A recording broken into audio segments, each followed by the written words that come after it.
So, Dr. Banta, tell us, what is fertilizer? Because we'll use some, I'm sure, probably even on this pasture that we're standing on. Absolutely. So sometimes when people hear the word fertilizer, they think of that in a negative context. I definitely don't. When we think about fertilizer, fertilizer is nothing more than plant nutrients.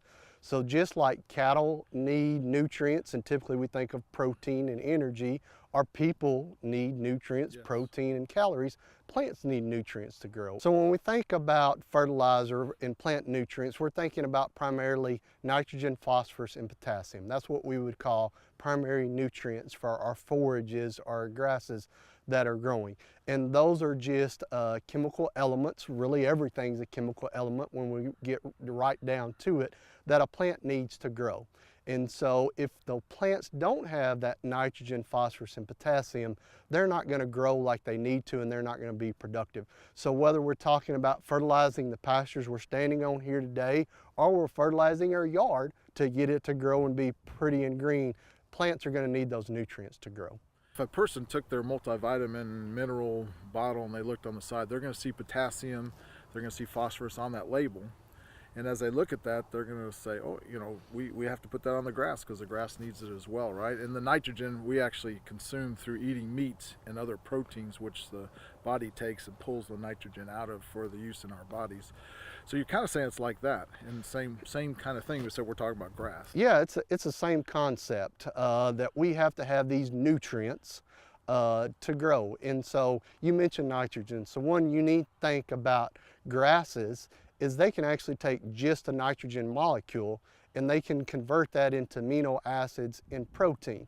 And the reason that becomes important is, as people, we're not able to take that nitrogen and convert it into amino acids and protein. So we need the plant to do that, or we need some livestock species like cattle to consume that and convert and produce those amino acids and those protein molecules that we consume as humans. So that's actually, beef is a pretty good source of nitrogen, and from a protein standpoint, but then also from potassium as well as phosphorus. Absolutely. When we think of nutrients, it's a big cycle.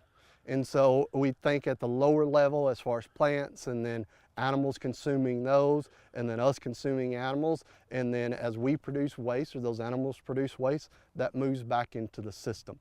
The key is that the cattle are able to convert those nutrients into a form that we can use as humans. So we talked about fertilizer, and people have heard about synthetic fertilizer and organic fertilizer. So what's the difference? So when we look at that, and let's just start with nitrogen, because that's really, it really comes into play as people talk about synthetic nitrogen and organic nitrogen. And there's a huge misconception across the population about that. And so I really don't like either one of those terms, because if we think about it, it's actually the same nitrogen all the time.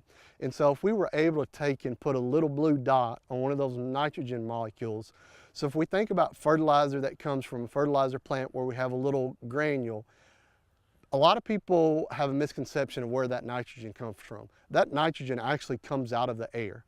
And so they use a process to capture it out of the air and put it in that little granular prill, okay? And so we take that, we spread it out on our pastures, and our plants take that up. And those plants are going to typically take that up in the form of nitrate nitrogen, okay? And so they're going to take it up, they're going to convert that nitrate into an amino acid. They're going to take that amino acid, build it into a protein. A cow's then going to eat that protein in this grass and then excrete it out the backside. And for some people, miraculously, when that same molecule of nitrogen that we put out of the air went through the fertilizer plant with it, went into the plant, and it comes out the backside of the cow, now they want to term it organic nitrogen. It's the same nitrogen, same molecule all the time. From a safety standpoint, there's absolutely no difference.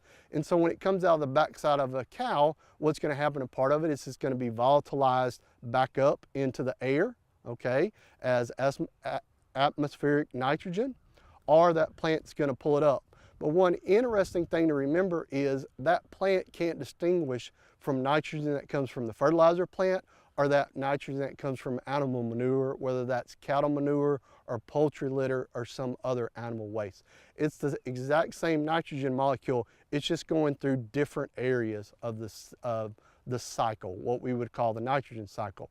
Another interesting thing is that same nitrogen molecule that we can go into the fertilizer plant with, there's actually plants that we would call legumes that can take that nitrogen in. Now what a misconception is, it's not the plant that's taking that nitrogen in directly, it's actually a bacteria on those roots that we call a rhizobia bacteria, that they take that nitrogen in, convert it to a form that the plant can use, and then that plant utilizes it. And again, it goes back through that entire cycle.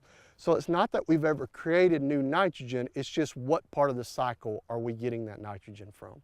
You talked about that molecule in the air. I think most people don't realize that there's actually more nitrogen in the air than there is oxygen. Absolutely, and so when we look at the air and look at some of the studies that have been done, roughly there would be about 78% nitrogen in the air and about 21% oxygen. So way more nitrogen in the air than we have oxygen. And so another misconception that people have is that we get nitrogen fertilizer from petrochemicals. Well, what we actually do is we don't use any oil in that process, but to capture that nitrogen out of the air, we need some kind of energy source or some kind of catalyst.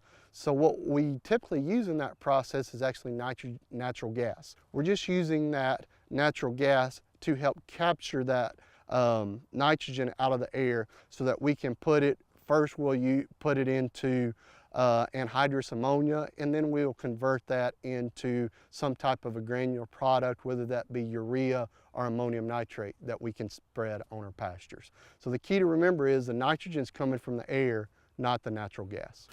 So you talked about nitrogen, but there's two other main ingredients. Even if you go to your garden fertilizer, it's generally going to have nitrogen, phosphorus, and potassium. So tell us a little bit about phosphorus. Let's start with that. Absolutely, and so a big misconception, whether we're talking nitrogen, phosphorus, or potassium, is there's an assumption that all of those are made in a lab somehow. We've already talked about how nitrogen is made. What's interesting about phosphorus and potassium both is we actually mine those out of the ground. And so when people want to talk about natural or organic, to me, that's natural and organic. We're pulling it directly out of the ground. That's a rock we're mining and harvesting. So it's really important to realize where we're getting these things and don't let some of the misinformation or the confusion out there inappropriately change your opinion of these very important plant nutrients that we cannot be productive without. When we look at organic, to me, we're again, just like we were talking about that nitrogen molecule following all the same way through, same thing with phosphorus and potassium. We pull it out of the ground, put it on the plant. It makes some people nervous in that form, but suddenly because it runs through the digestive tract of the animal and comes back onto the ground, they feel better about it. In reality, we're talking about the same phosphorus molecule the entire time. And that's the same thing with potassium.